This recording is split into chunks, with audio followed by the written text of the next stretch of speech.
Φίλοι και φίλες, καλησπέρα. Είμαι ο Κώστας ο Χρήστου, ειδικός πνευμονολόγος φυματιολόγος. Θα σας κάνω μία παρουσίαση για τα νεότερα δεδομένα του κορονοϊού και για να πείσουμε ακόμα και αυτούς οι οποίοι είναι ακόμα δύσπιστοι για την ανάγκη του εμβολιασμού και ιδίως το νέο, το επικαιροποιημένο εμβόλιο, αυτό δηλαδή το οποίο έχει μέσα και τα στελέχη Όμικρον και Δέλτα που τόσο πολύ μας ταλαιπώρησαν πέρυσι. Να θυμίσω ότι ήμουν απάσχων από τον κορονοϊό, κόντουσα να πεθάνω πριν ακριβώς από 2 χρόνια. Κατάφερα και επέζησα δίνοντας μεγάλο αγώνα στη μονάδα εντατικής θεραπείας του νοσοκομείου της πόλης μου, στο Βόλο, και δεν θέλω κανένας να ζήσει τις στιγμές που έζησα εγώ. Το εμβόλιο θα μας βοηθήσει να αποτρέψουμε πολλές τέτοιες τραγωδίες. Και στο φετινό χειμώνα που περιμένουμε πάλι να υπάρχει μια έξαρση με την επιδείνωση των καιρικών συνθήκων. Φαίνεται βέβαια ότι ο ιός είναι πιο ξεφτισμένος, ας το πούμε, πιο αδύναμος, και σε αυτό έχουν συμβάλει πάρα πολύ το ότι πάρα πολλοί άνθρωποι έχουν νοσήσει, ήπια ευτυχώς, πάρα πολλοί έχουν εμβολιαστεί ή και τα δύο, δηλαδή και νόσα και εμβολιάστηκαν, και θα πρέπει όλη αυτή την προσπάθεια να την ενισχύσουμε. Ο ένας τρόπος είναι, όπως θα ξαναπούμε, να φοράμε μάσκα και να τηρούμε μέτρα υγιεινής, να αερίζουμε τους χώρους και να κρατάμε απόσταση. Ο άλλος τρόπος είναι, όταν και αν κολλήσουμε, να πέσουμε μαλακά, και σε αυτό μας βοηθάει το εμβόλιο. Λίγα λοιπόν δεδομένα για τον κορονοϊό και για την ανάγκη του εμβολιασμού εν ώψη του χειμώνα 2022-2023.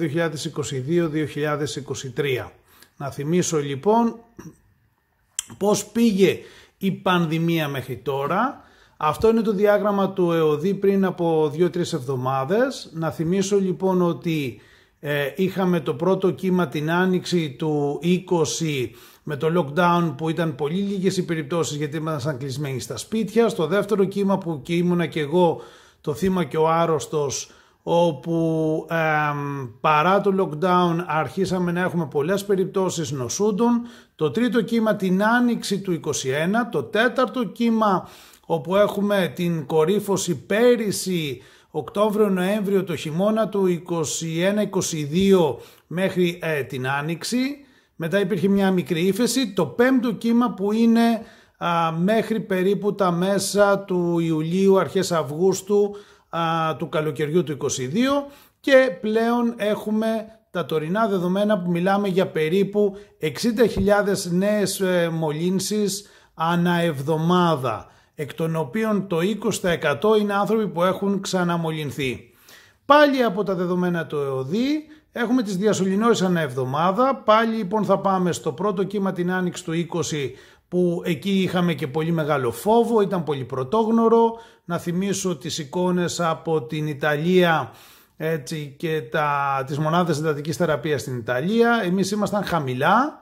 Το δεύτερο κύμα που ήμουν και εγώ νοσηλευμένος τότε στη μονάδα εντατικής θεραπείας, όπου είναι πριν ακριβώς από 2 χρόνια, το Νοέμβριο του 20, Δεκέμβριο του 20 και αρχές του 21, απότομη αύξηση και απότομη πτώση.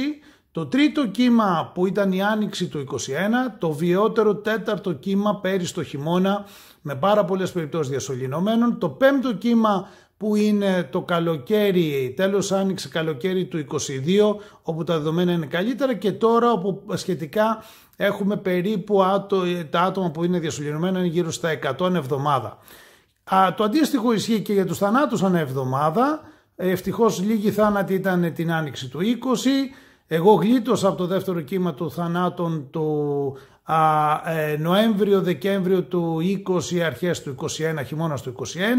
Το τρίτο κύμα είναι η άνοιξη του 21. Το τέταρτο κύμα είναι πέρυσι το χειμώνα, δηλαδή Νοέμβριος του 21, Δεκέμβριος του 21 και αρχές του 22, πάρα πολύ νεκροί.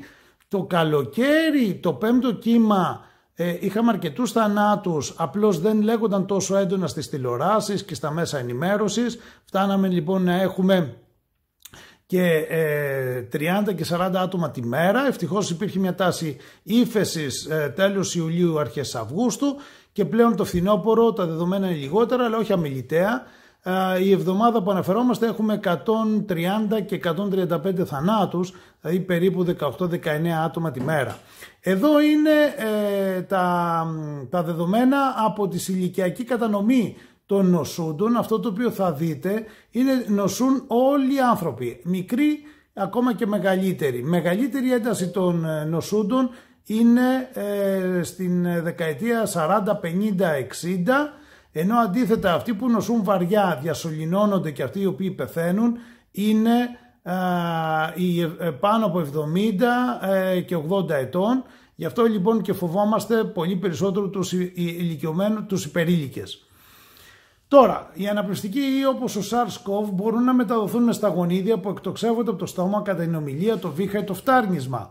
Έτσι είναι πλέον η μεταδοτικότητα. Η χρήση μάσκας συγκρατείται σταγονίδια και αποτελεί βασικό μέτρο περιορισμού της διασποράς της λίμωξης στην κοινότητα. Κύριος στόχος της χρήσης της μάσκας είναι να προστατεύσετε τους ανθρώπους γύρω σας, εάν έχετε μολυνθεί, αλλά και να προστατευτείτε από τους συνανθρώπους μας που μπορεί αυτοί να είναι μολυσμένοι. Θυμηθείτε λοιπόν αυτό εδώ το σχήμα. Όταν ερχόμαστε κοντά και μιλάμε, ανακατεύουμε τα σταγονίδια μας και αν πάνω είναι μολυσμένα κάποια από αυτά από κορονοϊό, τότε έχουμε αυξημένη πιθανότητα να κολλήσουμε 90% και πάνω. Αν ο ένας από τους δύο φοράει μάσκα, αυτή η πιθανότητα πέφτει στο 1/3. Αν αυτός που μιλάει και εξτομίζει φοράει μάσκα, τότε η πιθανότητα είναι 5%.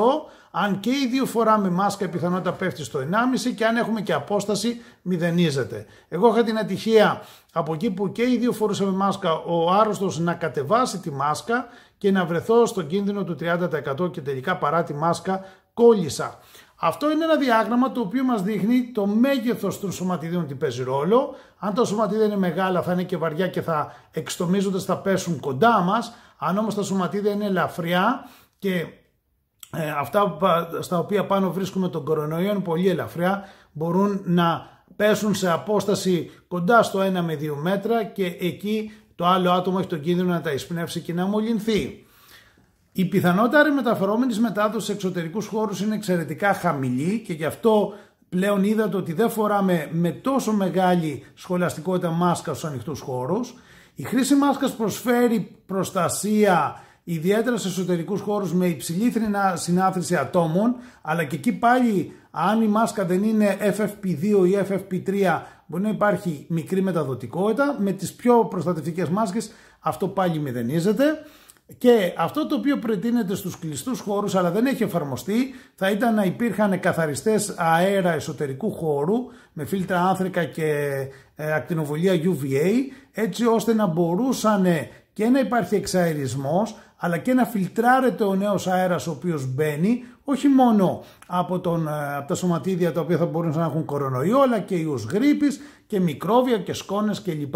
Ιδίως το χειμώνα που έχουμε λιγότερη ανανέωση του αέρα, ανοίγουμε τα παράθυρα με λιγότερο συχνό τρόπο για να μην χάσουμε τη θέρμανση που είναι και πανάκριβη ιδίως φέτος. Τώρα, ο εμβολιασμός είναι εξαιρετικά μέτρο ως μείωση της βαρύτητας της νόσου όταν και αν θα κολλήσουμε. Ποια είναι η λογική? Τα εμβόλια τι κάνουν? Μιμούνται τη φυσική ανοσοποιητική αντίδραση όταν εκτεθεί ένας οργανισμός σε ιό, ένα βακτήριο. Άρα με αυτόν τον τρόπο όταν νοσούμε αποκτούμε μνήμη, δηλαδή τα αντισώματα και άμυνα που παράγεται θυμάται την επαφή την οποία είχε και αυτή η μνήμη τι μας βοηθάει όταν και αν ξανακολλήσουμε το ανοσοποιητικό μας σύστημα να αντιδράσει πάρα πολύ γρήγορα έτσι ώστε να μην έχουμε νόσηση και να μην έχουμε και βαρύτερες επιπλοκές από την νόση. Τα περισσότερα λοιπόν εμβόλια κάνουν αυτό ακριβώς, μιμούνται την νόσο. Αλλά τι περιέχουν? Περιέχουν μια εξασθενημένη εδρανοποιημένη μορφή του ιού ή του βακτηρίου ή ένα μικρό τμήμα του ιού του βακτηρίου που δεν μπορεί να προκαλέσει την νόσο και αυτό το λέμε αντιγόνο. Όταν το εμβόλιο λοιπόν χορηγείται σε έναν άνθρωπο, το νοσοποιητικό του σύστημα αναγνωρίζει αυτό το αντιγόνο ως ξένο σώμα. Διεγείρει τόσο τα κύτταρα του νοσοποιητικού συστήματος όσο και τα αντισώματα όπως θα δείτε παρακάτω να εξουδετερώσουν τον νοσογόνο ιό ή βακτήριο και να δημιουργήσουν ακριβώς αυτά τα ειδικά εξειδικευμένα αντισώματα εναντίον του συγκεκριμένου ιού ή βακτηρίου, όχι γενικά και αόριστα. Ενεργοποιεί επίσης τα νοσοποιητικά κύτταρα στο αίμα, στο μυελό των οστών και σε ολόκληρο τον οργανισμό, τα οποία ονομάζονται ταφ κύτταρα, και εδώ ανήκουν οι φωνιάδες κύτταρα, και τα β κύτταρα, εδώ ανήκουν τα πλασματοκύτταρα, τα οποία παράγουν τα αντισώματα. Αν αργότερα το άτομο αυτό έρθει σε επαφή με τον πραγματικό ιό ή βακτήριο, τότε όπως είπαμε έχουμε ανάμνηση. Το νοσοποιητικό σύστημα λοιπόν θυμάται και μπορεί στη συνέχεια να φτιάξει μέσα σε πολύ λίγες ώρες και όχι μέρες γρήγορα τα κατάλληλα αντισώματα και να ενεργοποιήσει τα αντίστοιχα νοσοκύτταρα ώστε να εξουδετερώσουν τον ιό ή το βακτήριο. Το άτομο προστατεύεται συνεπώς από την νόσο και βεβαίως από τις επιπλοκές. Ας δούμε λοιπόν το διάγραμμα και όταν νοσούμε, έτσι, αλλά και όταν εμβολιαζόμαστε. Στην αρχή υπάρχει η ασυμπτωματική φάση λίγων ημερών, μετά αρχίζουν και εμφανίζουν τα συμπτώματα, πυρετός, βήχα, φλέμματα, μπούκωμα κλπ. Εδώ αρχίζει να γίνεται η παραγωγή των αντισωμάτων της οξείας φάσης που λέγονται IgM, τα οποία όμως ζουν για λίγο διάστημα, αλλά μας προσφέρουν την πρώτη προστασία. Από εκεί πέρα αρχίζουν να παράγονται και πλέον διατηρούνται στο σώμα μας τα μακράς δράες αντισώματα, τα οποία λέγονται IgG και τα οποία είναι αυτά τα οποία θα κρατήσουμε σε υψηλούς τίτλους και είναι αυτά τα οποία θα κρατήσουν την ανάμνηση. Θα θυμούνται δηλαδή στο νοσοποιητικό σύστημα αυτήν την πρώτη νόση, την πρώτη επαφή. Το ίδιο ακριβώς κάνουμε λοιπόν με τον εμβολιασμό. Μόνο που στον κορονοϊό τι αποδείχτηκε ότι δεν αρκεί ένα εμβόλιο, αλλά πρέπει να γίνονται 2 δόσεις εμβολίου με διαφορά 21 ημέρες, έτσι ώστε να έχουμε πολύ ψηλό τίτλο αντισωμάτων και αυτός να διατηρηθεί στον χρόνο. Αλλά είδαμε ότι στην πορεία αυτή η δύναμη σιγά σιγά εξασθενεί και πέφτει, οπότε θα πρέπει να ακολουθήσει μια αναμνηστική δόση για να φρεσκάρουμε τα αντισώματα. Ευσεβής πόθος θα ήταν να γίνεται μία φορά το χρόνο όπως τη γρίπη, αλλά αυτό το οποίο θα δείτε παρακάτω είναι ότι πρέπει να γίνεται λίγο πιο συχνά. Έχουμε καταφέρει με τον εμβολιασμό να έχουμε 3 στους 4 Έλληνες εμβολιασμένους με τουλάχιστον 2 ή 3 δόσεις. Και αυτό είναι ένα πολύ ικανοποιητικό ποσοστό ανοσίας στον πληθυσμό, δημιουργεί ένα πολύ μεγάλο τείχος έτσι ώστε οι περισσότεροι Έλληνες αν νοσήσουν να πέσουν ήπια. Εδώ λοιπόν το διάγραμμα το οποίο τι μας θυμίζει, την πρώτη δόση, τη δεύτερη δόση, την αναμνηστική δόση, αλλά μετά από κάποιο χρονικό διάστημα, πιθανολογούμε 6 με 8 μήνες, φθήνουν τα αντισώματα και θα πρέπει με μια αναμνηστική δόση εμβολίου να τα φρεσκάρουμε. Εδώ λοιπόν φίλοι και φίλες έρχεται η πρόταση που είναι και της εποχής να πάμε να κάνουμε το επικαιροποιημένο εμβόλιο έτσι ώστε να φρεσκάρουμε τα αντισώματά μας, είτε έχουμε εμβολιαστεί είτε έχουμε νοσήσει το προηγούμενο τρίμηνο έως εξάμηνο. Προτείνεται το τρίμηνο, αλλά θεωρείται πολύ κοντινό χρονικό διάστημα. Το πιο λογικό θα ήταν 5-6 μήνες από την προηγούμενη επαφή με τον ιό ή από τον προηγούμενο εμβολιασμό και πάνω. Βέβαια οι ομάδες υψηλού κινδύνου και πιο ηλικιωμένοι θα πρέπει να λάβουν υπόψη ότι ίσως πρέπει να εμβολιαστούν πιο σύντομα. Εδώ βλέπετε λοιπόν το τρίτο εμβόλιο, το booster. Στην Ελλάδα έχουν εμβολιαστεί με το τρίτο πάνω από το 60% του πληθυσμού και αυτά είναι στοιχεία πριν λίγων ημερών, έτσι, και είμαστε πάρα πολύ χαρούμενοι γιατί τουλάχιστον οι 2 στους 3 είναι επαρκέστατα εμβολιασμένοι. Και αυτό τι αποτέλεσμα έχει? Όσο περισσότερο πηγαίναμε και εμβολιαζόμασταν, τόσο περισσότερο μειώνονταν ο αριθμός των διασωληνωμένων και ο αριθμός των θανάτων. Είδατε και στο προηγούμενο διάγραμμα με τα κύματα ότι πλέον είμαστε σε πολύ ικανοποιητικά χαμηλά νούμερα και γι' αυτό έχουν χαλαρώσει όλα αυτά τα ασφικτικά μέτρα του lockdown, το κλείστε τα σχολεία, κλείστε τα καταστήματα, μη συναστίζεστε, μη πηγαίνετε σε γάμους, μη πηγαίνετε στην εκκλησία, μη πηγαίνετε σε χώρους συνάθρησης και εκδηλώσεων πολλών ανθρώπων. Άρα αισθανόμαστε πιο ασφαλείς. Όμως δεν έχουμε τελειώσει με τον κορονοϊό. Εδώ θα δείτε και τον ρυθμό εμβολιασμού. Αυξήθηκε ο ρυθμός εμβολιασμού στο δεύτερο κύμα που ήταν βίαιο και απειλητικό και τρέχαμε τότε να εμβολιαστούμε και είχαμε τα εμβόλια κατά τη διάρκεια του δεύτερου κύματος μας χορηγήθηκαν. Θυμίζω η υγειονομική πρώτα τον Ιανουάριο του 2021, εγώ δυστυχώς δεν είχα προλάβει γιατί είχα νοσήσει το Δεκέμβριο του 2020 και στο τέταρτο κύμα πέρυσι το χειμώνα με όλο αυτό τον αυξημένο αριθμό νοσούντων, νοσηλευόμενων με τεράστια πίεση στο σύστημα υγείας και θανάτων. Πλέον τα ποσοστά είναι χαμηλά. Η μία ερμηνεία ότι είναι χαμηλά και αυτό μας χαροποιεί από τη μία πλευρά είναι ότι πάρα πολλοί έχουν τριπλοεμβολιαστεί, είδατε πάνω από το 60%, άρα αισθάνονται ασφαλείς, αρκετοί έχουν νοσήσει, κάποιοι έχουν κάνει και τα δύο, οπότε δεν αισθάνονται την ανάγκη να εμβολιαστούν. Αυτό όμως έχει και έναν εφησυχασμό και μια παγίδα. Από την άλλη, έχουν περάσει αρκετοί μήνες όμως από τον προηγούμενο εμβολιασμό και γι' αυτό σας προτρέπω να πάτε να κάνετε τον επικαιροποιημένο εμβόλιο που μας χορηγεί πλέον η εταιρεία Pfizer, VA45 ο κωδικός. Είναι αυτό το οποίο έχει μέσα και τα στελέχη Δέλτα και Όμικρον που μας ταλαιπώρησαν πέρυσι και ήταν εξαιρετικά επικίνδυνα και τα οποία πλέον δεν τα έχουμε σε τόσο μεγάλη ένταση στην νόσο. Άρα, θα πούμε ότι ο κορονοϊός είναι ακόμα εδώ. Εάν κολλήσουμε μπορεί να αρρωστήσουμε. Η σοβαρή νόσος μας απασχολεί αν και με λιγότερη ένταση πλέον. Παλέψαμε γενναία με τον κορονοϊό κάνοντας πρωτόγνωρα πράγματα. Μάθαμε ως σύστημα υγείας και αυτό μας κάνει καλύτερους και υγειονομικούς.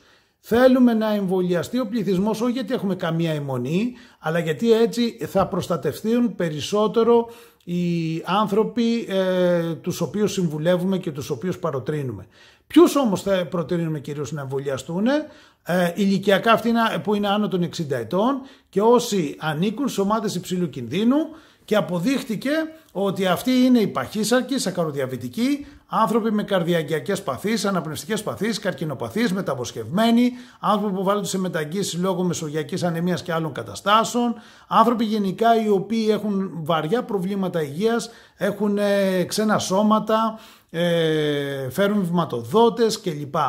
Επίσης, το ετερονοσηλευτικό προσωπικό, εργαζόμενοι σε κλειστούς χώρους με συνοστισμό πολλών ατόμων, ενώ τέτοιο παράδειγμα είναι εργαζόμενοι σε γυροκομεία ή σε κλειστά ιδρύματα θα λέγαμε, όπου φιλοξενούνται π.χ. μετανάστες, φιλοξενούνται παιδιά που έχουν την ανάγκη φροντίδας διότι δεν μπορεί να τους το προσφέρει η οικογένεια κλπ. Άρα, σε χώρους με πάρα πολύ συνοστισμό.